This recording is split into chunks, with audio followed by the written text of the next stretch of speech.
Nauubusan ka na ba ng idea kung anong pwedeng lutong gawin mo sa manok? I-try mo to, afritadang manok. Una, magpainit lang tayo ng mantika at i-fry lang natin ang patatas at ang carrots, and this will add additional flavor to your afritada. At kapag okay na yan, set aside mo lang yan. Isunod mo na rin ng green at red pepper. Fry mo lang ng konti yan and then set aside. Prituin mo na rin yung manok ng bahagya kahit mag-slightly brown lang yan at para matanggal na rin yung lansa. Balibaliktarin mo lang yan at set aside. Nagsaute na nga rin ako dyan ng bawang at sibuyas. At kapag lumabas na nga yung kaluluwa niyan, add your tomato paste.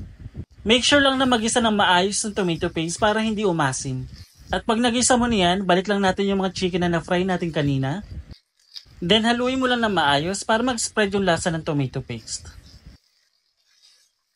At pag okay na yan, add ground pepper. Then haluin mo lang ulit. At maglagay ka lang ng isang basong tubig. Then add your tomato sauce. Naglagay na rin ako dyan ng 2 tablespoon of oyster sauce, 2 tablespoon of soy sauce, at 2 kutsara ng asukal. Then mix mo lang yan para maghalo-halo yung lasa. And cook for 15 to 20 minutes. At pag okay na, lagay na rin natin yung mga gulay na naprito natin kanina.